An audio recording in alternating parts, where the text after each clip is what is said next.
गैर निष्पादित संपत्तियां और फंसे हुए कर्जों का बढ़ता बोझ अनेक बैंकों के मूल्य में कमी तथा प्रबंधन से जुड़ी समस्याओं के कारण बैंकिंग प्रणाली में ठोस सुधारों की आवश्यकता लंबे समय से महसूस की जा रही है।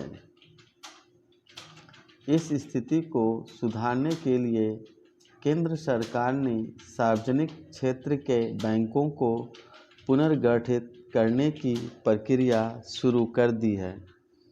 इसी क्रम में अर्थव्यवस्था को गति देने के उद्देश्य से वित्त मंत्री निर्मला सीतारमण ने वर्ष 2019 में घोषणा की कि भारत सरकार के स्वामित्व वाले 10 बैंकों का 4 तत्कालीन बड़े बैंकों में विलय कर दिया जाएगा। बैंक विलय संबंधी इस निर्णय के पश्चात देश में सार्वजनिक बैंकों की कुल संख्या 18 से घटकर 12 रह जाएगी। यह प्रक्रिया 1 अप्रैल 2020 से प्रभावी हो गई है। भारत में बैंकों का विलय कोई नई प्रक्रिया नहीं है, बल्कि देश में इसका एक लंबा इतिहास रहा है। बैंकों के विलय की प्रक्रिया को समय समय पर देश और विदेश में बैंकिंग प्रणाली में सुधार हेतु अपनाया जाता रहा है।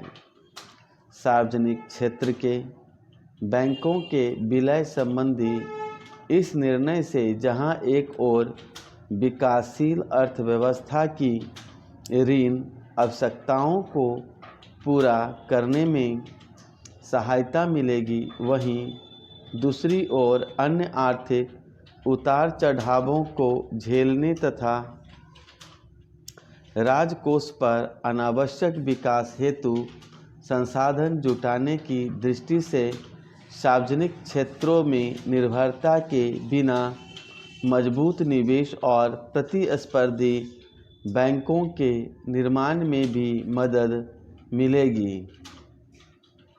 विलय का अर्थ ऐसी प्रक्रिया से है जिसमें 2 या 2 से अधिक मौजूदा कंपनियां स्वैच्छिक रूप से आपस में मिलकर एक नई और मजबूत कंपनी का निर्माण करती है। सामान्यतः विलय के माध्यम से कंपनी की पहुंच का विस्तार, कंपनी का नए क्षेत्रों में विस्तार व कंपनी की बाजार में हिस्सेदारी को बढ़ाया जाता है। भारत में आधुनिक बैंकिंग की शुरुआत ब्रिटिश राज में हुई।